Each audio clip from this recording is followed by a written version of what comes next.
20-25 दिन पहले ना लाहौर में किसी ने मेरी जेब काट ली। जेब में मोबाइल फ़ोन भी था, तो मोबाइल फ़ोन भी उस अल्लाह के बंदे ने निकाल लिया।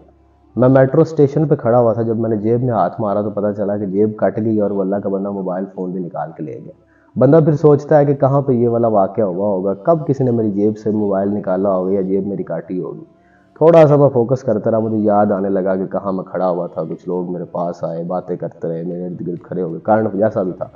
तो मुझे थोड़ा सा ब्लर सा मुझे लगा कि वहाँ पे इस तरह हुआ होगा। तो जैसे ही वो निशानदेही होने लगी ना, तो मैंने फ़ौरन से पहले उसी मेट्रो स्टेशन पे खड़े हो गए, मैंने हाथ उठाया और मैंने दुआ की कि या अल्लाह मैंने उन्हें माफ़ कर दिया, मेरे मालिक तू भी माफ़ कर दे। इस वजह से किसी तरह की सख्ती, किसी तरह की कोई आजमाइश ना उन पर डाली मेरे मालिक, कुछ नहीं होता मेरे मालिक, मैंने दिल से माफ़ किया, मेरे मालिक तू माफ़ कर दे उन्हें। और ये बड़ा कबीह फेल है, इसमें इंसान इन्वॉल्व हो जाते हैं, तेरी मखलूक इन्वॉल्व हो जाती है।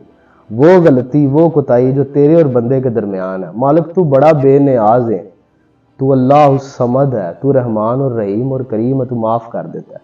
पर जहाँ मखलूक इन्वॉल्व हो जाती है ना, मखलूक से अथॉरिटी तूने दी हुई है, तो बड़ा मुश्किल हो जाता है। मेरे मालिक बड़ा कबीह फेल है, इस फेल को तू उनसे दूर कर दे, उनकी जो हाजात है वो पूरी कर दे, तू उनका दिल बदल दे, इस बुरी आदत से निजात दे दे। मेरे मालिक मैंने माफ़ किया, तू भी माफ़ कर दे। उसके बाद शहर मोहब्बत से बुलावा आ गया।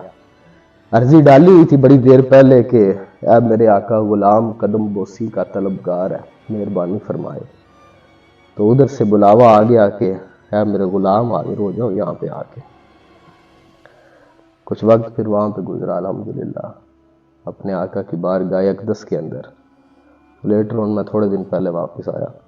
तो मोबाइल फ़ोन के साथ ना मैं इतना अटैच नहीं हूँ कि मोबाइल फ़ोन को गुम हो जाए या ना हो तो पता नहीं क्या हो जाएगा। तो जब मोबाइल फ़ोन वहाँ पे खैर गुम हो गया ना, तो मैंने दुआ भी की कि या अल्लाह मैंने माफ़ कर दिया, तू माफ़ कर दे।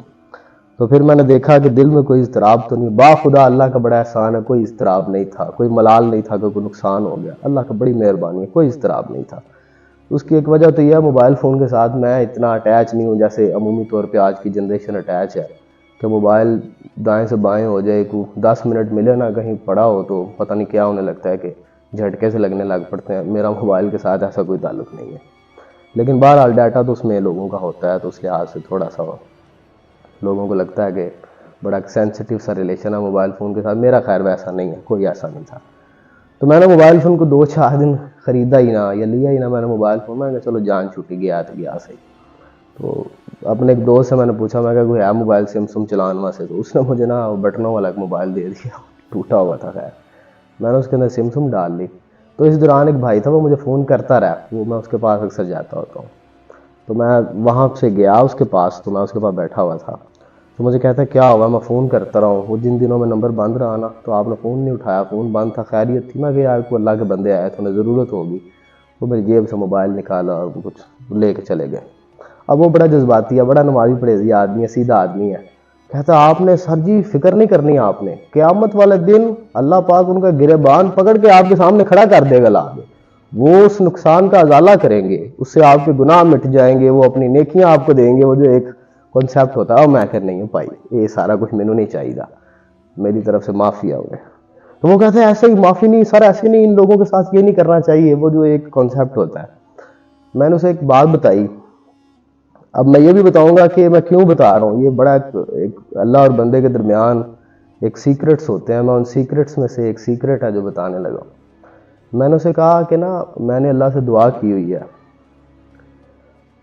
इल्तिजा की थी है कि ऐ मेरे रब, जिस किसी ने मेरे साथ ज्यादती की है, जुल्म किया, जानबूझ के कोई मेरा नुकसान कर दे, मेरा जानी नुकसान करे, माली नुकसान करे, ज़हनी नुकसान करे, नफ्सियाती नुकसान करे, जब तक इस नाक में सांस है तब तक, ऐ मेरे रब मेरी तरफ से एडवांस माफ़ी है, सबको एडवांस माफ़ी है।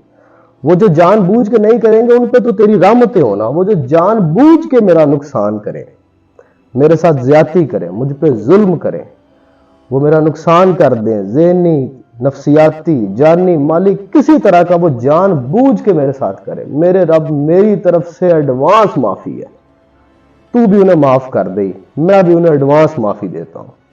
और तेरी रहमत पे उसी यकीन के साथ मैं ये माफ़ी देता हूँ कि जब बरोज़े हश्र میں کھڑا ہوں گا تو میری طرف دیکھے گا تو صرف اس یقین کے ساتھ میں معافی ایڈوانس دیتا ہوں، میرے مالک تو بھی میں نے یہی کہیں کہ اے میرے بندے، تو نے میری مخلوق کو ایڈوانس معافی دی ہوئی تھی نا، جا اے جرا کالے کرتوتاں نال پڑیا تیرا مال نامہ ہے نا، میں اسے کھولے بغیر تجھے بھی ایڈوانس معاف کرتا ہوں، صرف اس یقین پہ میرے رب ایڈوانس معافی دی ہوئی ہے۔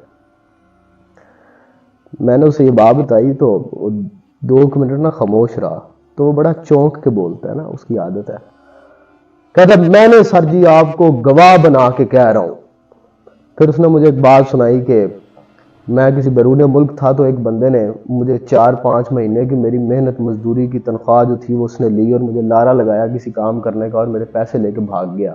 میں نے اپنے بیوی بچوں کا پیٹ کاٹا، میں نے انہیں فاقے کروائے ہیں، میرے لیے بڑا ضروری تھا وہ کام کرنا، لیکن وہ میرے پیسے لے کے بھاگ گیا۔ میں پچھلے 2 سالوں سے ہر نماز کے بعد میں اس کے لیے کہتا ہوں کہ یا اللہ بروز حشر اس کا گریبان تو نے میرے ہاتھ میں دینا ہے، میں اسے نہیں چھوڑوں گا، اس نے میرا بڑا نقصان کیا۔ اس نے کہا میں سر آپ کو گواہ بنا کے کہتا ہوں کہ آج میں اسے معاف کرتا ہوں، اور اسی وجہ سے معاف کرتا ہوں جس وجہ سے آپ نے کہا کہ آپ نے ایڈوانس معافی دی ہوئی ہے سب کو۔ اس نے 2-3 دفعہ کہا میں آپ کو گواہ بنا کے کہہ رہا ہوں کہ میں نے اسے معاف کر دیا۔ میں ہر نماز کے بعد اس کے لیے بد دعا کرتا تھا، ہر نماز کے بعد میں کہتا یا اللہ اس کا گریبان میرے ہاتھ میں دے دے، تو میں نے اسے آج معاف کر دیا۔ تو تب میں نے سوچا کہ تو میرا تھا میرے اللہ کا سیکرٹ سی، تو اگر ایسی بات بتانے سے دیکھیں کسی ایک کو معافی مل سکتی ہے تو ہو سکتا ہے کہ بہت سے لوگوں کو آپ معاف کر دیں۔ معاف کرنے کے بڑے سائیکولوجیکل اثرات ہوتے ہیں، آپ ریلیکس ہو جاتے ہیں۔ معاف کرنے سے آپ دیکھیے گا کہ آپ کی سائیکولوجیکلی کنڈیشن کتنی اچھی ہو جائے گی۔ معاف کرنا میرے نبی کی سنت ہے، اور تب معاف کرنا جب کوئی آپ کے ساتھ ظلم کر دے، اس کے بدلے میں معاف کر دینا اور پھر اس کے لیے دعائے خیر کرنا، یہ سنت ہے میرے نبی کی۔ کیسی سنتوں پہ بحثیں کرتے ہیں نا لوگ کہ یہ سنت ہے یہ سنت ہے، اے جو میرے نبی کی سنت کہ آپ کے ساتھ کوئی ظلم اور زیادتی کرے جان بوجھ کے، پتہ نا طائف میں کیا کیا تھا لوگوں نے میرے آقا کے ساتھ، پھر میرے آقا نے کیا کیا بدلے میں، آپ نے معاف کر دیا، آپ نے دعا دی، دعائے خیر کی ان کے لیے، دعائے خیر کریں، ایڈوانس معافی دے دو کیے، آپ کا رب کے ساتھ تعلق مضبوط ہو جائے گا، اور اس ایمان کے ساتھ اس یقین کے ساتھ کہ اللہ تعالیٰ آپ کو بھی معاف کر دے گا ایڈوانس ہی، وہ نہیں کھولے گا آپ کا مال نامہ۔ وہ اقبال نے کہا تھا نا تو غنی از ہر دو عالم من فقیر، روز محشر عذر ہائے من پذیر، ور حسابم رات بینی ناگزیر، از نگاہ مصطفیٰ پہ نہاں بغیر۔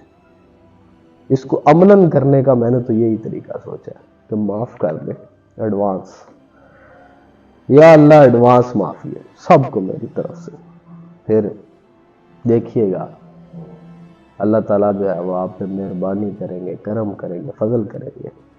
بہرحال اس کے بعد کچھ چیزیں جو ہے وہ موبائل فون کے غائب ہونے کے بعد اب کسی کا فون آ جائے تو کیونکہ فون نمبر تو میرے پاس سیو نہیں ہے، میں اس لیے کسی کو فون نمبر زیادہ دیتا ہی نہیں ہوں کیونکہ میں فون ہی ہوں نہیں، تو لوگ کہیں گے یار بندہ فون ہی نہیں چک رہے گا، یا اس کو واٹس ایپ کے اوپر کبھی میسج کر دیں گے جواب ہی نہیں دیتا۔ تو میرے جو دوست ہیں نا انہیں تو پتہ لگا نا نکل گیا، تو وہ تو خیر میرے ساتھ دوست ہوتے ہیں نا تو وہ اس طرح نہیں، وہ کہتے ہیں چنگا ہوا اگے تو کہہ ساڑا فون چک لینا سا یا جواب دے دینا سا، ہمارے لیے تو برابر ہے، چنگا اس کو لے گیا فون تیرا۔ تو بہرحال یہ ہے کہ اب کوئی فون کرتا ہے نا تو میں نے کسی کو نمبر کم ہی دیتا ہوں، جن کے پاس تھے نمبر انہوں نے اپنی تک و دو سے اپنی جدوجہد سے ہی کہیں نہ کہیں سے حاصل کیے ہوں گے، تو وہ فون جانے کے ساتھ وہ نمبر بھی ساتھ ہی چلے گئے۔ تو اب جب کسی کا کوئی میسیج آتا فون آتا تو میں پوچھتا ہوں نا جی آپ کون ہیں، تو پھر لوگ کہتے ہیں یار کتنا آ جاتا نا دماغ میں کتنا یار یہ بندہ عجیب سا ہے کہ اس کو اب دوبارہ بتانا پڑے گا، بھائی وہ فون گم ہو گیا ہے، تو جس کے پاس کوئی نمبر تھا وہ دوبارہ ایک دفعہ میسیج کر دے تاکہ میں پھر محفوظ کر لوں گا ان کے نام سے ان کے فون نمبرز وغیرہ۔ تو اس میں ایسا کوئی بات نہیں ہے کہ بندہ اگلا کو بڑا اسے پراؤڈلی استغفر اللہ ہو جاتا ہے، معاملات ہو جاتے ہیں تو فون گم ہو گیا۔ دوسرا اب وہ دوستوں کے لیے وہ تھے وہ 3-4، یہ تو مجھے پتا ہے نا، وہ 3-4 لوگوں کا کوئی گروپ تھا، اللہ تعالیٰ ہدایت دے ان کو، معاف کر دے اللہ تعالیٰ بھی۔ تو اگر آپ سن رہے ہیں میری کوئی ویڈیو جن کے پاس میرا موبائل فون تھا تو یار اس کے اندر بہت سے فون نمبرز تھے، تو مہربانی کیجئے گا ان کے ساتھ جو ہے نا وہ کوئی چھیڑ خانی نہ کیجیے گا، کسی کو تنگ نہ کیجیے گا. آپ اسے موبائل فون کو کریں وہ کیا اسے کرتے ہیں، سب کچھ صفایا اس کے بعد چلائیں. میں نے تو خیر سے بند بھی نہیں کروایا ہے، کہتے رہے میرے دوست کے اسے بند کروا کی کرنا، آپ کام آئے جب آپ نے لے لیا ہے تو. لیکن کسی کو تنگ نہ کیجیے گا، مہربانی کیجیے گا.